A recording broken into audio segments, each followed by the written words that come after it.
Today, we're going to talk about how to concentrate your energy and use it to make a lasting change in your life with a brain training exercise focused on integration and some really basic shadow work that can increase your ability to heal and grow in any area of your life. Because there is a hidden connection between what's happening in the shadow and what's happening in your brain and in your life. And if you take the time to learn about what's happening in there, you can unlock the power of the unconscious mind. Now, first, we need to look at some explanations for why healing is almost always where we need to start if we want to make a meaningful change. Then we'll talk a little bit about how your brain works in relationship to shadow work, and then we'll get into the exercise at the end. No matter what you want to make in your life, what's happening inside you plays a huge role in creating your outer experience and what you're going to see in the world around you. And if there are any parts of you that have been hurt or lost or hidden and looking for your attention, they're probably in there unknowingly sabotaging your best efforts to create something new and healthy in your life. So a basic understanding of shadow work is helpful.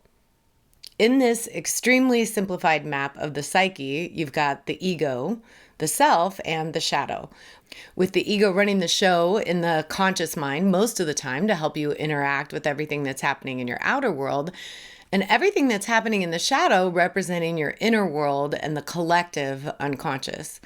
And this is where, according to Carl Jung, there can be an unlimited number of archetypes at play, representing different parts of you that have been flying under the radar of conscious thinking.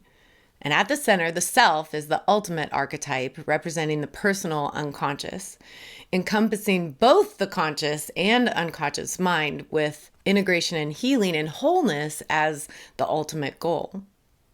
And now we're straying from Jungian psychology, but in the method that I teach, this is where the healer lives.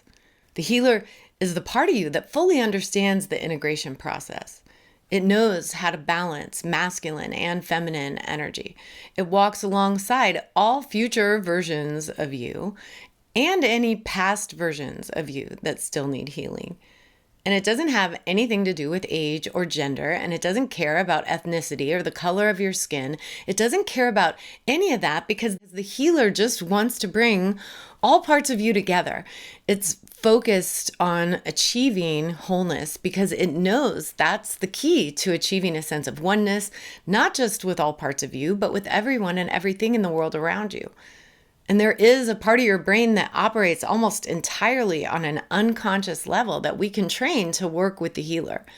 And this is all about to get very brainy for a few minutes, so skip ahead if you just want the brain training exercise. But even though I've said this many times, I'm not a doctor and I'm not a neuroscientist, but I really do think it helps to have an understanding of this more practical science.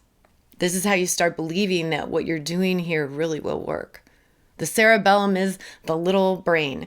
And even though it's only about 10% of your brain's total volume, it holds about 50% of the brain's neurons, and it plays a huge role in not just motor skills and maintaining balance, but in sensory processing and language processing and emotional regulation. It's packed with huge networks of densely packed neurons that help other parts of the brain compensate for injury of all kinds without requiring your active attention. It's a part of your brain that does most of its growing when you're very young and changes very little throughout adulthood unless you're actively learning.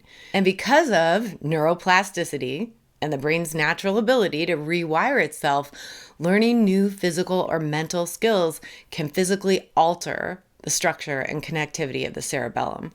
It's like a cognitive metronome that actively supports focus by regulating the timing of thoughts and filtering out distractions and continuously predicting the next steps in mental and physical tasks. It's fine-tuning the mental process so the brain can maintain steady attention. It's like a brain-wide hall monitor that detects mismatches between what you intend to do and what you actually do. So when anger or defensiveness or self-sabotage or any unconscious pattern that's coming up from the shadow is triggered, the cerebellum is responsible for either allowing or suppressing these automatic emotional responses. And when you consciously practice creating a new response instead of falling into the old one, the cerebellum helps you practice the new behavior and starts automating these new, healthier behaviors over time. The brain training exercise always starts with learning something new and practicing what you learn so that you can apply it when you catch yourself thinking or feeling or behaving in a way that doesn't line up with who you really are and who you really want to be. So if you want to start working with a really simple and safe approach to shadow work that doesn't require digging around into painful places, you can start right now by acknowledging that there are different parts of you doing different jobs with different energies for different reasons, and that you want to help them all work together. That's your focus, concentrating the energy of integration. And the hand position that we set for this mental reminder comes to most people so naturally that you might already be doing it automatically when you're trying to concentrate or focus on something.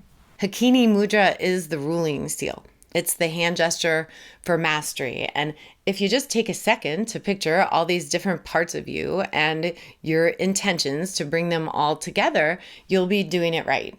Just lining up your fingertips and opening up your palms and taking a few slow, deep breaths, picturing all those different parts of you merging to help you think clearly and focus on the new pattern that you're trying to set, the new program and all the rewiring that you're doing in your brain. And if you can tap into where the emotion or physical sensation shows up in your body, you can move this around to sharpen your focus even further for healing a feeling of anxiety in your gut or anger or sadness in your heart or tightness in your throat when it's hard to express what you're feeling, and for any amount of confusion in your brain, just catching yourself in the feeling and taking a few slow, deep breaths to show up for all those different parts of you that are trying to get your attention and bringing them together no matter how you hold it.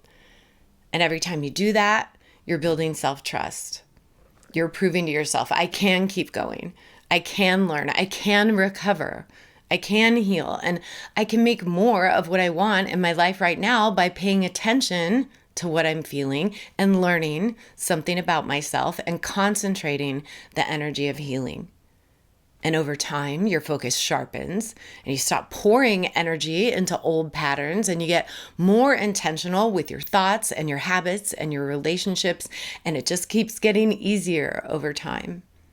Because where your energy goes will determine what grows in your life. And it doesn't have to be perfect. It just has to be consistent. And at some point, the healthier pattern becomes the stronger pattern. And that's not dependent on what's happening in your outer world. This is a change that you're making on the inside that translates to how you see what's happening on the outside and how you react to it. And that will change what you see happening in your life, but you have to keep coming back to it and focus on it and concentrate that energy. So if you're in a season of life where progress feels slow, keep coming back to this. Every time you choose the healthier pattern, you are making a change in your brain that changes what's happening in your inner world, and that will change what's happening in the world around you.